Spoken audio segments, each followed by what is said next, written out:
उसका है। और अभी तो आउटपुट आएंगे इंडस्ट्री पीपुल और जो हमारे एकेडमिया पीपुल से जो आएंगे उसको हमारा इंस्टीट्यूट जो है चाहेगा कि रिकमेंड करें और कार्यक्रम होना है। इंडस्ट्री एकेडमिया कॉन्क्लेव हो रहा है इधर में, इंडस्ट्री से, एकेडमी इंस्टीट्यूट से, रिसर्च लैब से throughout the India. About 40 dignitaries are coming and expected 100 industry around in and around Jamshedpur और झारखंड का है। लाभ क्या होगा इससे? इसको इकोसिस्टम डेवलप होगा, लेकिन लाभ if you can think that it is see in the next month, it is not possible. It is a step, it is a process where NIT can do some activities. long term है, short term goal नहीं है। और long term goal is just to improve the ecosystem of this। कितने लोग participate कर रहे हैं? Students तो आ रहे हैं including NIT Jamshedpur, only 45 students आप लोग सुन लिया, but other IITs, NITs, IIITs, centrally funded institute से अराउंड 300 स्टूडेंट्स आ रहे हैं मॉडल कंपटीशन के लिए। तो that is also one part two encourage the students. About 70 models already confirm किया है, तो 20 मॉडल तो शो किया जाएगा। सर, ये जमशेदपुर औद्योगिक क्षेत्र को देख के रखा गया क्या?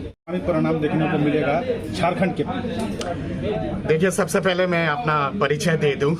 मैं डॉक्टर शुभ्र कमल दत्ता। मैं एक इंटरनेशनल कंजर्वेटिव आर्थिक नीति, विदेश नीति और राजनीतिक क्षेत्रों पे इंटरनेशनल कंजर्वेटिव एक्सपर्ट हूँ और काफ़ी सारे विषय पे, विदेश नीति, आर्थिक नीति, इन सब पे, अंतर्राष्ट्रीय पटल पे मैं अपनी बात रखता हूँ। आपका जो स्पेसिफिक सवाल है झारखंड को लेके, मैं समझता हूँ कि NIT जमशेदपुर ने पहले बार इस तरह का कार्यक्रम का पहल किया है और 63 इयर्स ऑफ NIT के इंसेप्शन के बाद यह ऐसा पहल हुआ है एक एकेडमिया बिजनेस कॉन्क्लेव करवाने का, और वो भी केवल एक दिन का नहीं, 3 दिन का। और इस पे आपके ब्यूरोक्रेसी से, फिर आपके इंडस्ट्री जगत से और उसके साथ साथ आपके सामाजिक क्षेत्र से, एकेडमिक जगत से बहुत सारे प्रसिद्ध लोग आ रहे हैं इस कार्यक्रम में और इस शिखर वार्ता में पार्टिसिपेट करने के लिए। मैं खुद भी दिल्ली से आया हूं इस पूरे चीज पे अपनी बात रखने के लिए, एक सेशन को पूरा एड्रेस करने के लिए। मैं मानता हूं कि ये शुरुआती पहल है, क्योंकि मैंने अक्सर कहा है, पिछले बार जब मैं 2.5 महीने पहले जब इस इंस्टीट्यूट पे आया था, तब भी मैंने कहा था कि झारखंड कहीं ना कहीं पे एक अनटच्ड कोहिनूर है और इसको एक दिशा और गति देने के लिए इस तरह के पहल की बहुत आवश्यकता है। और कहीं ना कहीं पे झारखंड हिंदुस्तान का, भारत का ताज बन सकता है अगर सही दिशा और अगर सही गति अगर दिया जाए। और उस पे एक केंद्रीय इंस्टीट्यूट NIT जैसे सेंट्रल इंस्टीट्यूट का एक बहुत बड़ा योगदान रहेगा इस दिशा को एक गति देने के लिए। और माननीय प्रधानमंत्री जी का जो मिशन 247 है, जिसपे आत्मनिर्भर भारत, उन्नत भारत को पूरा एक दूरगामी जामा पहनाने का और उसके साथ साथ भारत को number 1 economy of the world बनाने का, उस दिशा में ऐसे राष्ट्रीय संस्थाओं का, राष्ट्रीय इंस्टीट्यूट्स का एक बहुत बड़ा अहमियत रहता है और बहुत बड़ा रोल रहता है। और उसके साथ साथ स्थानीय मीडिया का भी मैं मानता हूं एक बहुत बड़ा योगदान रहेगा झारखंड के जो स्थानीय मीडिया है।